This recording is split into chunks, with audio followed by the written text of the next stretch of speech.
जय जय श्री राम दोस्तों, मैं प्रवीण तिवारी आज आपका फिर स्वागत करता हूं अपने channel spiritual talk with Praveen पर। यदि आप हमारे चैनल पर नए हैं तो हमारे चैनल को सब्सक्राइब कर दें और हमारे वीडियो को लाइक कर दें। आपका एक लाइक हमारे मनोबल को बढ़ाता है। आज के इस वीडियो में हम लोग फाल्गुन मास के मंगलवार की व्रत कथा को श्रवण करेंगे।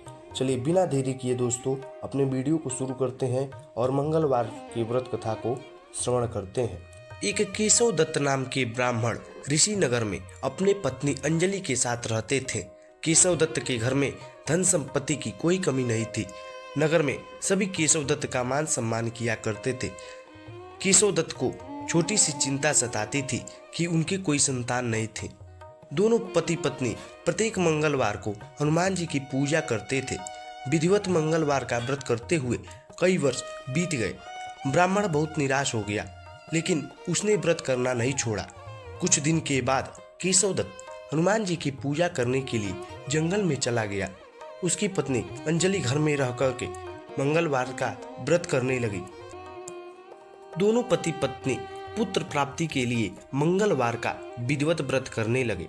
अंजलि ने अगले मंगलवार को व्रत किया, लेकिन किसी कारणवश उस दिन अंजलि हनुमान जी को भोग नहीं लगा पाई और उस दिन वह सूर्यास्त के बाद भूखी ही सो गई। अगले मंगलवार को हनुमान जी को भोग लगाए बिना उसने भोजन नहीं करने का प्रण कर लिया। 6 दिन तक अंजलि भूखी प्यासी रही। 7वें दिन मंगलवार को अंजलि ने हनुमान जी की पूजा की, लेकिन तभी भूख प्यास के कारण अंजलि बेहोश हो गई। हनुमान जी ने उसे स्वप्न में दर्शन देते हुए कहा, उठो पुत्री, मैं तुम्हारी पूजा पाठ से बहुत प्रसन्न हूँ।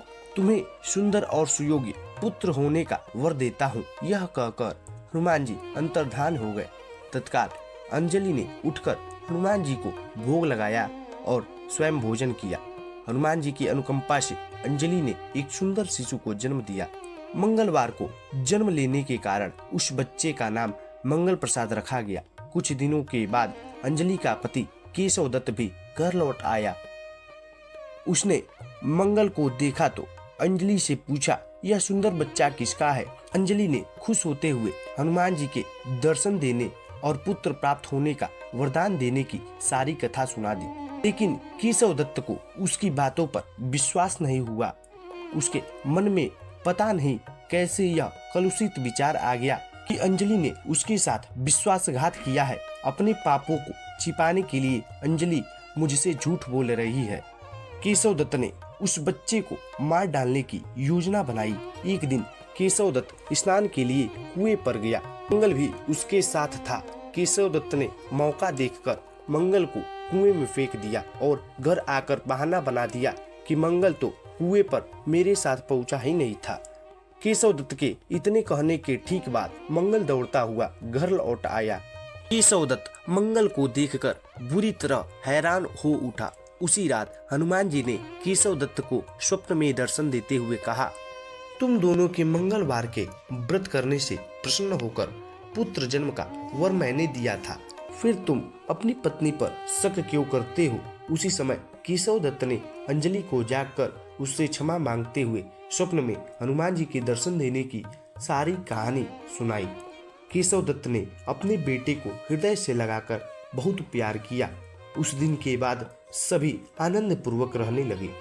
मंगलवार का विधिवत व्रत करने से केशव दत्त और उनके सभी कष्ट दूर हो गए। इस तरह जो स्त्री पुरुष विधिवत मंगलवार का व्रत करके व्रत कथा सुनते हैं, हनुमान जी उनके सभी कष्ट दूर करके घर में धन संपत्ति का भंडार भर देते हैं। शरीर के सभी रक्त विकार के रोग भी नष्ट हो जाते हैं। प्रेम से बोलिए पवन सुत हनुमान जी महाराज की जय। इस तरह की आध्यात्मिक कथाओं को नित्य श्रवण करने के लिए हमारे चैनल को सब्सक्राइब करें और हमारे वीडियो को लाइक करें। जल्द ही मिलते हैं एक नई वीडियो के साथ। तब तक के लिए जय श्री राम, धन्यवाद।